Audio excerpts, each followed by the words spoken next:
오늘도 하나님의 은혜 가운데 행복한 하루를 맞이하시게 되기를 바랍니다. 오늘은 제 2일차 모든 일에 기도하라는 제목입니다. 먼저 교회정은 7권 42페이지 기뻐 받으실 만한 봉사라는 말씀에는 기도가 필수적인 것이 아니라는 생각은 사단이 영혼들을 멸망시키기 위하여 고안한 가장 성공적인 것들 중 하나이다. 기도는 지혜의 근원이며 능력과 평안과 행복의 근원이 되시는 하나님과의 교통이다고 말씀합니다. 예수께서는 심한 통곡과 눈물로 아버지께 기도하셨습니다. 바울은 신자들에게 모든 일에 기도와 간구로 너희 구할 것을 하나님께 아뢰고 쉬지 말고 기도하라고 권면합니다.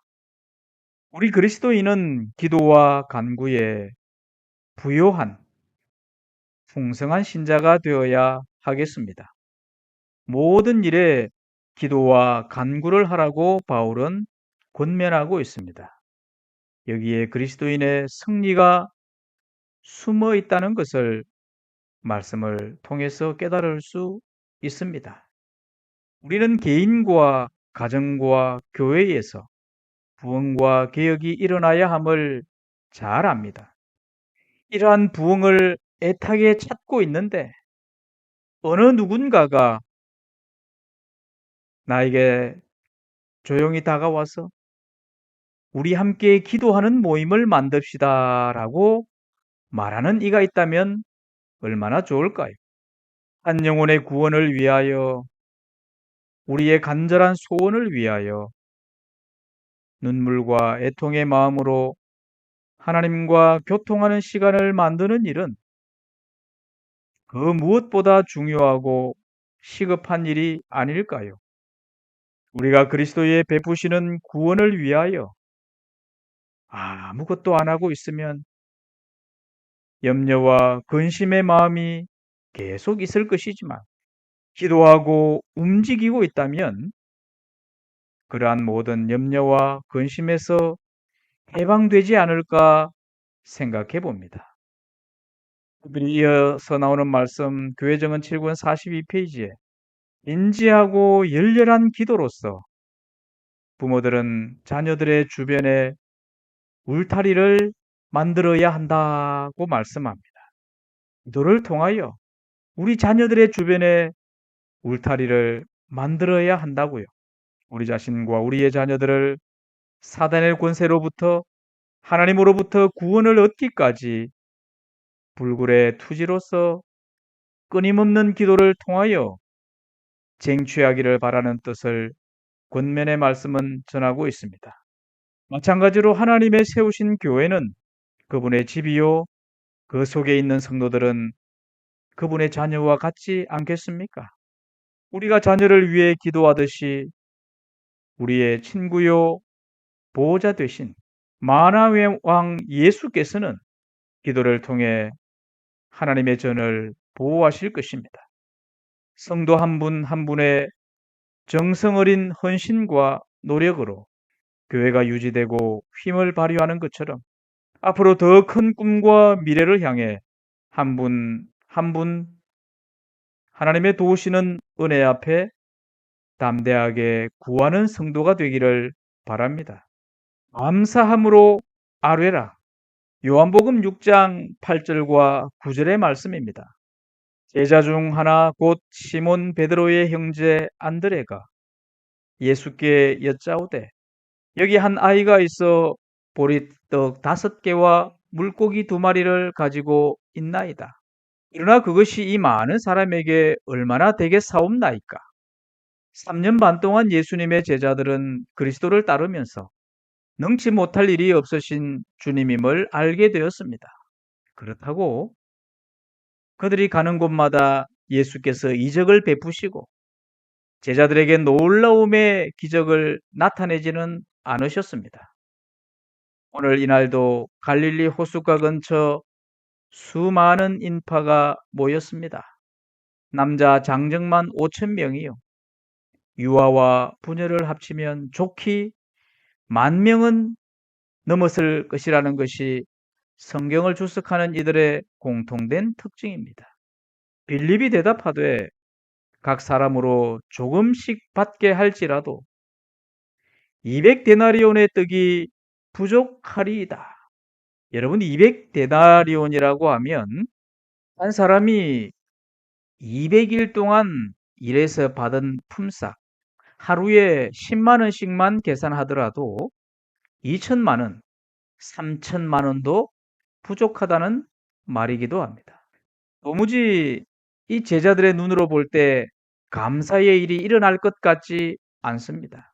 시대소망 365페이지에 나오는 말씀에 그러나 예수께서는 너희가 먹을 것을 주라고 말씀하신 후에 빌립을 돌아다 보시며 우리가 어디서 떡을 사서 이 사람들로 먹게 하겠느냐고 질문하셨다. 예수께서는 이 제자의 믿음을 시험하시기 위하여 이렇게 말씀하셨다. 빌립은 인산인해를 이룬 무리를 바라보면서 이와 같이 많은 무리의 요구를 만족시킬 수 있는 식물을 준비하는 것은 도저히 불가능한 일이라고 생각하였다. 그러나 불가능을 가능케 하시는 예수님이셨습니다. 우리가 어디서 떡을 사서 이 사람들로 먹게 하겠느냐?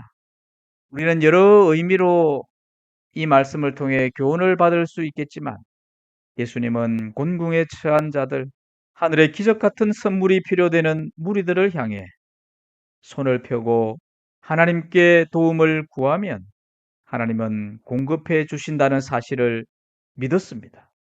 우리 자신과 우리의 재림교회도 수년 전에도 지금도 여전히 때때로 어려움을 겪는다는 사실을 들어서 보아서 알고 있습니다. 때로 교회가 너무나 어려울 때에는 우리가 어디서 떡을 사서 이 사람들로 먹게 하겠느냐라는 기도가 절로 나왔을 것입니다.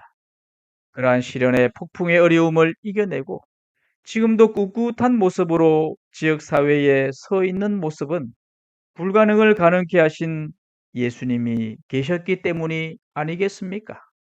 너희가 먹을 것을 주라 하는 말씀의 의미는 너희가 아버지께 구하면 사람들의 필요를 채워줄 수 있다는 확신을 주신 것입니다. 하늘 양식을 필요로 하고 더 듣고 싶어하는 이들을 향해 하나님은 기적적으로 먹이고 채우시는 것입니다. 생명을 주시는 분, 자신이 생명의 떡이 된다는 것을 예수님은 보여주신 것입니다. 떡을 보고 기뻐하지만 말고 그 떡을 공급하신 하나님을 바라보라는 것이 그리스도의 기적의 의미였습니다. 성도 여러분, 우리 주위를 잘 돌아보아 하나님의 공급하시는 은혜의 양식이 부족한 이들이 없는지 돌아봅시다. 그리고 나의 적은 것일지라도 그리스도의 이름으로 함께 나누어 풍성한 양식으로 채워주심을 경험해 보도록 합시다.